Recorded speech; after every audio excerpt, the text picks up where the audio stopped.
Hi, everybody. Welcome back to Black Hat USA 2024. Your host, Chuck Harrell, SecurityGuideTV.com. Our next guest, Miss Gianna Whitver. She's the CEO and co-founder of Cybersecurity Marketing Society.com. Miss Gianna, welcome. Thank you, Chuck, for having me on. I'm glad to be a little change of pace since I know you don't get marketers on this show very often. No, and I'll tell you why. They're shy. They're behind the scenes people, right? They're not the front people. And when I convince them to come on, though, we have fascinating conversations. And they all share the same information with me. In the cybersecurity business, there's a slight disconnect between the advantages of marketing and the advantages of not marketing. And we're going to talk about that today. It's really, really interesting. Of course, today's topic is why do marketers in cybersecurity need an ISAC, Info Sharing Analysis Center? And let's start with that. Let's tell us about what you guys do. Cybersecurity marketing, you got a society of 3,000 marketers and 1,000 companies. It's fascinating. Tell me more about it. Sure, I'm happy to. So I run the Cybersecurity Marketing Society, and we consider ourselves an ISAC for marketers. We know the traditional ISACs, it's where you can share threat intelligence among industry peers in the community. The Cybersecurity Marketing Society operates the same way. We are a resource, a hub, an information and intelligence sharing community for marketers in cybersecurity. Marketers too need to know about what is happening out in the world and things that are happening at other companies that could affect their own marketing. So, some of the things we do industry research on the ROI of large events such as Black Hat. We are a career services department and friend and helper to those in the industry who are trying to become CMOs or find new opportunities or find new people to hire. And we also do education because, like you said, Chuck, at the beginning, there's a disconnect kind of between marketers who are pro marketing in cyber, marketers and people in cyber who are like anti marketing. And we're here to bridge that gap. Good marketing is good for everybody, both the person marketing and the company marketing, and also the person receiving it. And we're here to champion best practices marketing in the industry so that we can become closer and be less annoying to security practitioners and be part of the solution to making the world a safer place. Now, it's very funny you should say that because my tagline used to be when I started this 10 years ago is I protect you with my voice. I still use it. Yeah, I thought you can use it. It's not, well, it used to be trademark, but I let that lapse because I'm lazy. But this was my presentation of the security business. And I've always said to people, I'm trying to save the world. And I'm dead serious about that, by the way, because I had my first computer in 1984, and I know more about computers than most people do because I've had a computer that long. And I understand cyber, and I understand where it started, where it is, and where we're going. And it's a serious issue. It's a very serious issue. I'm all for making money. I'm all for let's get out there and promote. But the core here is we do have to take this very seriously, and marketing is going to help that. And by the way, brilliant marketing on your part to make this an ISAC, because anybody in security understands what that is. It's brilliant. The whole thing works. It's all really good. Now, let's talk about. Start my career at in marketing and cyber at a threat intelligence company. So, Oh, interesting. All right. Well, you got it. Yeah. Now, you guys have a conference. It's in Philadelphia. Let's see, December 8th to 11th, right? yes, I don't know if it's I got a little lag there, but yes, our conference, Cyber Marketing Con, is going to be this year, December 8th through 11th, in the great city of Philadelphia. We have a four-star hotel we're having it at, only the best with the Cybersecurity Marketing Society. And we're bringing together the best in the industry to share what's working, what's not working, successes, failures in marketing in the cybersecurity industry and in go to market in the cybersecurity industry. And we're also creating this huge networking opportunity for folks in the industry. So we're expecting about 500 security marketers to attend this conference, plus CEOs, people on the revenue generation side, which might include CROs as well, people who are product marketers, CMOs, field marketers, channel marketers. We have tracks for everybody, even those who sell into public sector and the federal government. And we're also uh, we care a lot about being able to reach and educate those who can't come to Philadelphia as well. Obviously, we hope you can be there. But you might not be able to. You might be around the world. So we'll also be live streaming our conference. We do have live stream tickets available and replay tickets for anyone who wants to attend virtually or watch it later. Now, since we're doing a marketing show, would you happen to need a host for your live streaming? I might know a guy that could help you out with that. Just let me know after the show. Ooh, let's talk later, Chad. All right, very good. Now, there's tons of communities for cybersecurity. I mean, everybody's got one. We have, of course, then we have all the conferences, Black Hat, DEF CON, and there's a bunch of small ones like Secure World, which is great. Secure World has about 14 shows here in smaller markets, smaller things. And you get a lot of information from these people. But, they're not communities, they're communities unto themselves, they're not communities as a whole. So why do marketers need something like an ISAC? I know the answer to that, but explain that to people because I don't think everybody gets it in our business. It's so important. Yeah, it is important. So as someone who's on that marketing side of the house, who is selling marketing security products and services with the goal of being able to help make security practitioners' lives and CISOs' lives better and easier, there's a lot of stuff out there that you can spend your budget on, right? You just mentioned Secure World has 14 events around the country. There's RSA, there's Black Hat, there's I would guesstimate there's like almost 1,000 probably security conferences you could spend your money on. And you can only do that up to a certain extent because you have limited budget and you have limited people to go. You can't just spend your whole year going to a conference every day. So security marketers have to make choices about where they spend their budget. So when I say we're an ISAC, we're sharing information on spending and allocating our budget towards things, the ROI that we're getting from that, what works, what doesn't, what is annoying, what isn't, so that we can all market better. And that's why we need an ISAC. We need to know as marketers both where are things the most effective, but also what are best practices in the industry. Because a lot of marketers come to this industry from other industries, and they come in and they're like, "Whoa, this is so different." So having this ISAC information sharing, intelligence sharing community really helps people get up to speed faster so that they can market better and be more successful in their careers. Now, it's funny you should mention that people come from the outside. ASIS been around 60 years, I think, something like that. Physical security, they don't know their cybersecurity, but they are. But they'll catch on eventually because everything's cyber. The people I work with in their marketing department, not one of them came from the security business. Not one. Yeah. None of them. And I'm trying to explain to them what people in security will listen to, what they won't listen to. It was a challenge, right? But, people in security, cybersecurity, physical security, they're kind of keep it close to the chest, secret squirrel, don't share information, and they're reluctant to participate publicly in a lot of things, right? Even some were reluctant years ago to even like something on a post for fear of being exposed as participating in social media, right? So it's a weird business that way. It's changing, and as people, millennials and stuff, come up into management, they get it, and it is changing, but they still got a ways to go on that. Now, let's talk about some more stories. Tell us what your biggest accomplishment is so far. Give me a couple of stories about to show how this works, because stories are demonstrative of success a lot of times. So I think some of our biggest success stories, I have a few and I have kind of a shining one. So obviously transitioning post COVID from an online only community to an in-person community was a big accomplishment. Our very first conference we held in 2022 in Arlington, Virginia. And we had this big online group of people working in marketing at different security companies. We were like, okay, we've been having virtual meetups, we've done virtual conferences. Let's take that big step into an in-person event and see if people want to come, right? Let's see if people actually want to get together.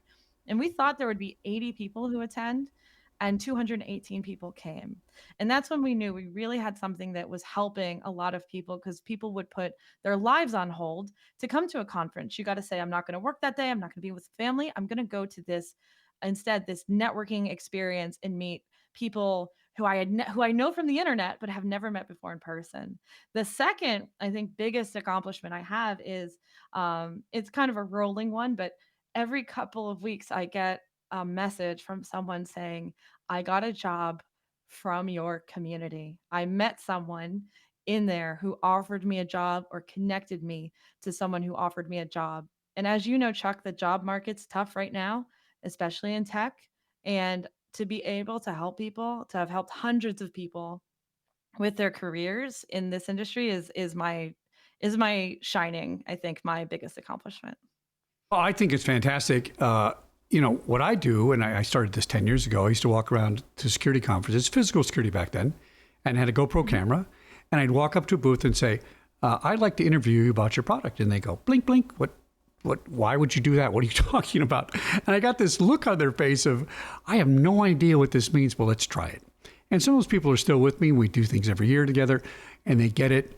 But it was a tough sell. And then, of course, when I went virtual with my live stream box and I can do things live, that was more easily received, right?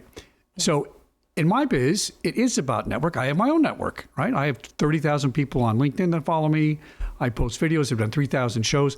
That's an intra network, I guess is the way to describe it. I would like to take my network and stick it inside your network. And when you do these sort of things, you exponentially grow, don't you? That's just how it works. Yeah. It works. Yeah, and we were talking in the pre-show, like a lot of, I think there's a changing tide. Plus, the marketer always pushes for this, right? And when I was head of marketing at my last security company, I was always trying to get the CEO and the founder and the technical people in front of a camera. So I'm glad things are changing. The security practitioners have stories to tell, probably the most interesting stories to tell, honestly. And us as marketers are always looking to shine a light on the brilliant folks doing brilliant work inside our companies and in the industry. So I know back then, Chuck, that people were like, oh, what's a camera? Why do I need video? So I'm so glad things are changing. Yeah, the thing that made me really excited about the cyber side of it is I did my first Black Hat show, and I interviewed a young lady from a company. I don't remember the name. I have to look it up. They were from Israel. I said, "What do you guys do?" And she said, "Well, we sit around and think about what a cybersecurity attack could look like 10, 20, 30 years from now. And even though we don't have the technology to solve that attack, we plan what we can solve now. So when it gets here, we're halfway ready." And I went blink, blink and said, "Oh, that's brilliant," right? And it brought home to me what cybersecurity is about, which is a little different than quote physical security, so to speak. And there are a lot of super smart people in this business. I mean, they're geniuses about these things. But that sort of person sometimes has a profile, not as social, right? Not willing to get out there and share the ideas. And by the way, you share too much information, you're giving away your proprietary secrets. So there's a balance here between all these things. I just think the whole thing's fascinating. I'm self-taught in all this stuff. My first computer in '84, 2 floppy drives.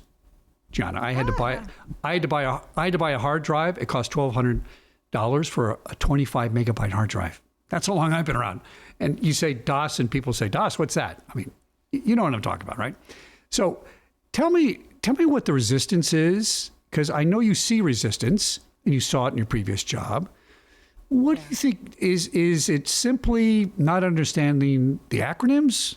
Is it something about vernacular? Cybersecurity and cyber things are not as difficult. If you jump in and try to get it, you'll get it. But it's a barrier that prevents people. Tell me what you think the resistance is. Yeah, I mean, so those who are creating the messaging and the acronyms and the story of the company are usually and should take into account the actual practitioner's perspective, but sometimes they don't because they're new to the industry. So, for example, a marketing person or a company might use an acronym incorrectly, and it might be confusing to those watching it who do know security. And so the society exists to help change that. We're here to educate marketers not just on marketing and cybersecurity, but we also do set the stage for learning, and we also push learning cybersecurity itself, right? Because how can you market or sell into an industry that you don't know? And then on the other side of the house, Chuck, like you were saying, people are resistant. Security people are resistant to being in front of the camera. There's multiple reasons for that. Some people are shy. I was very shy, like a while ago. So I understand it. I had to push myself to get it in front of the camera. Some people are shy. Sometimes there's a language barrier. A lot of founders, brilliant security professionals, technical people are from different countries, and maybe they're not very comfortable with English. And some people are overworked. And then some people just don't want to be in the spotlight. Maybe they're doing OSINT work. Maybe they're doing threat intel work, and they really don't want people to know about what they're doing on the research side of the house. So regardless, if you're a security person watching this today and you want to start getting maybe your profile out there, your name out there, or promote on behalf of your company or the interesting work that you're doing, because all of this stuff is so incredibly interesting. Ask your marketing team, ask someone who is in marketing at your company to help you. Marketers love, love, love, love when there is a subject matter expert on the technical side who wants to talk about anything or share any thoughts about cybersecurity. It is our job to, again, put the spotlight on the amazing and brilliant people in security doing the great work. And if you're at that same company, it's a double win for us because then we have something we can use in our marketing. So there's a lot of ways to get your voice out there without you having to be on even video or camera or to do even a lot of the work, because marketing can usually help you what you're trying to say. Well said. And I'm going to tell everybody a little secret, which a lot of people know. And I've done 3,047 interviews. You're number 47. So I kind of have a feel for this stuff. There are many, many companies who rise to the level of mediocrity. And that's the apex. And they think that's fantastic. And everybody thinks they're above that because they're out there in the wild. Everybody knows their name. Everybody knows who they are. That's what sells them beyond the product, right? Because a lot of people have very similar end products that have excellent results and they're brilliant, right? But a mediocre company that does marketing becomes the leader, right? And this is really important for people to understand why you need to get out there and compare your product to other people. Don't be afraid to do that. Get into Gianna's society and understand that we're all in this together. And by the way, every one of us is trying to save the world, whether you think you are or not, and you're going to make some money at the same time, which is a great way to do it, by the way. So I'm so happy to meet you. And by the way, unfortunately, of 3,000 shows, I never met you yet. Now, you started a couple years ago, right? This is the point. This is the proof of concept. Why would I not know who Gianna is, right? Because there was no center to put all this stuff together to figure out who knows who. And my 30,000 people in my network wasn't big enough to bring Gianna into it. So she found me, and I'm happy about that. And I look forward to more conversations. This is really, really cool. Tell me what you're doing at Black Hat this year. We're doing a few things at Black Hat. So we know at Black Hat, it's an awesome educational opportunity for security practitioners and people on the tech side. For the marketers, mostly our feet hurt and we're running around trying to like throw parties and it's like a nonstop, like multiple days of just hard work, honestly. So in order to make sure that people have a great experience at the show, at our booths and at our parties. So the Cybersecurity Marketing Society is throwing our own event for marketers. And yes, if you're in security, you can attend also. It is at the Venetian I should have the date memorized. I'm pretty sure it's Tuesday, August 6th. It's the day before the business hall opens. It's at 4:30 to 6:30, nice and early. So marketers, if you've set up your booth that day, which will be the last day you can set up your booth, come on to our party, enjoy some free, amazing tacos, and also some really good alcohol because we had a drink minimum we had to hit. So we're filling it up with great booze. The other things we're doing is we're involved in the security creators meetup that same day at a beach club. And we're also going to be involved with the Zero Fox Level Up party on Wednesday night. So we are also co-sponsoring that. So those are our three parties. And you can also go to cybersecuritymarketingsociety.com. In the blog section, we have a blog about those three events and where you can sign up for them. Gianna Whitver, running around. Excellent. Gianna Whitver, CEO and co-founder, cybersecuritymarketingsociety.com. I love her energy. This is what it's about, getting people out there, getting them excited about a technically difficult but fascinating business, cybersecurity. And we're going to save the world. I'm going to help you do it. I'm all on board. Check her out at Black Hat and keep me posted, post Black Hat, at what's going on. And let's talk about Philadelphia because I really want to go. Awesome. Definitely. Thank you so much, Chuck, for having me on. I had a blast. Thanks for coming on Security Guy TV.